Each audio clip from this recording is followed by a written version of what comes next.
मेरे नबी गुलामों की कब्र में आते या नहीं? बोलो आते हैं। एक सवाल आता, सवाल, एक वक्त में, एक टाइम में पूरी दुनिया में कितने लोग मरने वाले होते? बहुत सारे ना, यहां वहां सब जगह दफन। तो मरने वाले तो लाखों सैकड़ों, और नबी तो एक ही वक्त में, एक ही टाइम में आका सबकी कब्रों में कैसे पहुंच जाते हैं? सवाल समझे? आका कितने और मरने वाले अनेक, मरने वाले ढेरों। तो फिर आका सबकी कब्रों में कैसे चले जाते हैं? आज से तकरीबन 2-2.5 साल या 150 साल पहले एक पंडित ने यह सवाल कर दिया था। उसने जब पढ़ा, उन्होंने कहा हाँ, तुम्हारा दीन, तुम्हारा मजहब, तुम्हारा इस्लाम ये कहता नबी कब्र में आते। बोले हाँ। बोले मरने वाले बहुत सारे, नबी अकेले, हमारी समझ में नहीं आ रहा सबकी कब्रों में कैसे चले जाते, ये बताओ। उससे किसी ने जवाब ही नहीं दिया।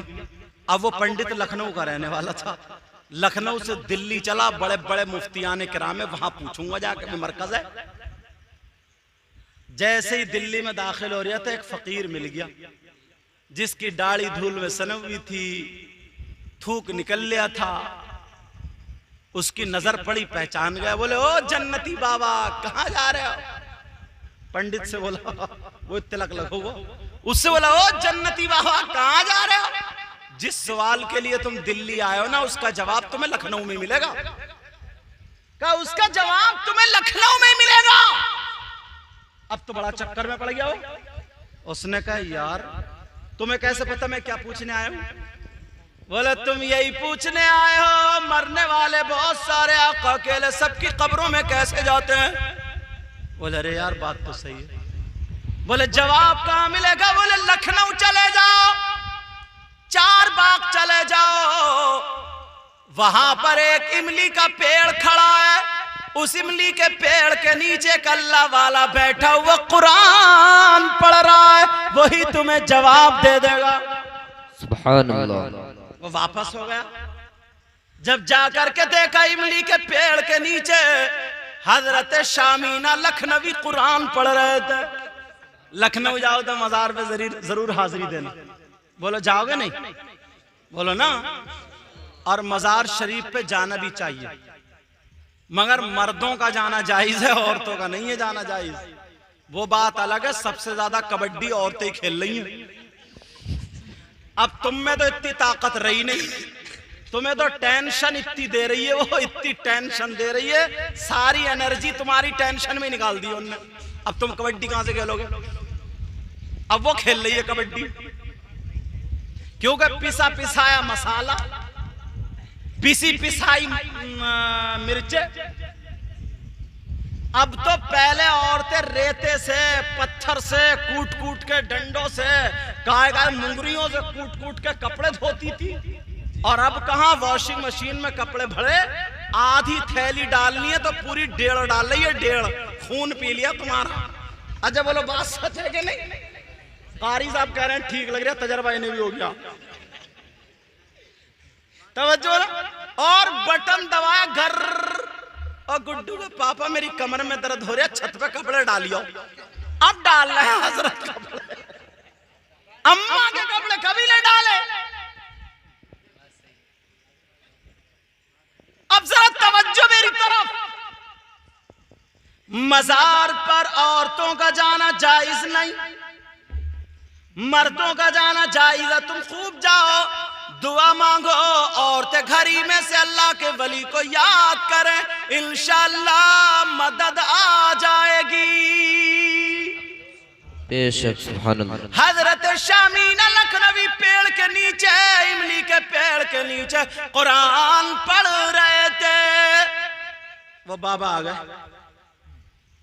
हजरत शामीना लखनवी ने जब देखा, बोले जन्नती इंसान आ गया। अरे यार ना मोबाइल है ना फोन है, इनके नेटवर्क इतने कैसे मिल रहे हैं? और आज तुम्हारे यहां भी सही बता रहे हूं, जो 10 रुपए कमाने के लायक नहीं ना लड़का, उसके हाथ में तुम 10,000 का मोबाइल दे दो। और जितने निठल्ले हैं, निकम्मे हैं, बुरा मत मानियो, मार भी बुरा मान भी लोगे तो मेरा क्या कर लोगे, मैं तो हक बात बोल के जाऊंगा भाई। अब जितने निठल्ले हैं, निकम्मे हैं, जो काम नहीं करते, वो ही सुबह को घूरे पे पड़े और बस मोबाइल पे लगा पड़ा, रात के 1-1 बजे तक मोबाइल पे पड़ा। तुम्हें भी कोई और काम ही नहीं मिला। जाओ तवज्जो ना मेरी तरफ। हजरत शामीना लखनवी बोले ओ जन्नती इंसान आ गया। तो उसने कहा देखो साहब सुनो, तुम्हें मेरा ये तो दिख ही रहा होगा और तुम जन्नती कह रहा। मैं तुम्हारी मीठी मीठी, बेटा तवज्जो, मैं तुम्हारी मीठी मीठी बातों में आने वाला नहीं। क्या मीठी मीठी बातों में आने वाला नहीं? हजरत शामीना लखनवी बोले बोल बता दूं क्यों आया है? बोले यार ये तो उससे भी आगे लग रहा। बोले बता दो। बोले तू इसलिए आया, मरने वाले सैकड़ों हजारों और हमारे आका अकेले सबकी कब्रों में कैसे चले जाते? बोल। कहा इसीलिए आया हूं। हजरत शामीना लखनवी बोले बोल दिखा दूं या फिर बता दूं? सवाल बोलो, बोल दिखा दूं या बता दूं? कहा यार ये तो मसला और उलझ गया। पंडित जी बोले दिखाई दो। पंडित जी बोले दिखा दो। तुम भी सोच रहे हो यार एक आध मियां हमें भी ऐसे मिल जाए ना तो सही घर रख के 2-4 साल में 2 मंजिल मकान बनवा के छोड़ूंगा। हजरत शामीना लखनवी बोले दिखा दो, बता दूंगा, दिखा दो। हजरत शामीना बोले सुनो, मैं कुरान पढ़ूं, मुझे देख के आंखें बंद कर लियो, थोड़ी देर के बाद खोल लियो, पता चल जाएगा। हजरत शामीना लखनवी ने औज़ु बिल्लाह बिस्मिल्लाह कुरान पढ़ना शुरू किया और जैसे ही उसने आंखें बंद करके जब खोला देखा तो हजरत शामीना पेड़ के नीचे जो बैठे थे आज इमली के हर हर पत्ते पर बैठ के अल्लाह वाला कुरान की तिलावत कर रहा है। हजरत शामीना अकेले जो पेड़ के नीचे बैठे थे, अब वो पेड़ के इमली के हर हर पत्ते पर बैठ के कुरान की तिलावत कर रहा है। कदमों पे आया, कलमा पढ़ लिया और पढ़ने के बाद कहने लगा समझ में आ गया, जब वली का ये आलम है तो नबी का आलम क्या होगा, जब गुलाम का ये आलम है तो नबियों के इमाम का आलम क्या होगा। नारे तकबीर, नारे रिसालत, मसलके आला हजरत, फैजाने आला हजरत, यादे हुसैन हजरत अल्लामा मौलाना मुफ्ती सैयद मुकीमुर रहमान साहिब किबला। कहा जब वली का ये आलम है तो नबी का आलम क्या होगा। पंडित जी और लोग बोले तुम तो इतनी जल्दी मानते नहीं थे, इतनी जल्दी तुमने कलमा क्यों पढ़ लिया? तो शायर ने तर्जुमा अपने अशार में किया, आसरा पढ़ दूं, आसरा मेरे दिल का सुभान अल्लाह, ला इलाहा इल्लल्लाह। सुभान अल्लाह, सब लोग कलमा पढ़ो, बोलो ला इलाहा इल्लल्लाह, ला इलाहा इल्लल्लाह। आसरा मेरे दिल का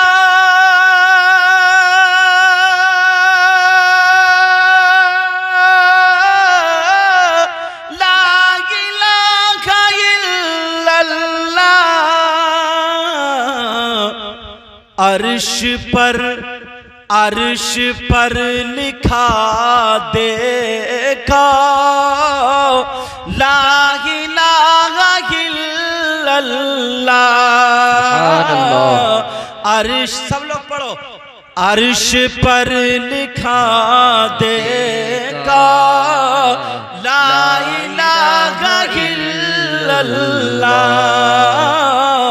आसरा मेरे दिल का, ला इलाहा इल्लल्लाह। हजरत बिलाल उमैया के घर रहते थे, गुलाम थे, नौकर थे। उमैया सीने पे पत्थर रख के और घन चला रहा था और कह रहा था नबी का कलमा छोड़, नबी का कलमा छोड़। तो हजरत बिलाल ने क्या कहा, सुना दूं? चाहे चाहे दम निकल जाए, सुभान अल्लाह। बिलाल ये ही कहते थे, बेशक। सुभान अल्लाह बोलो। चाहे दम निकल जाए,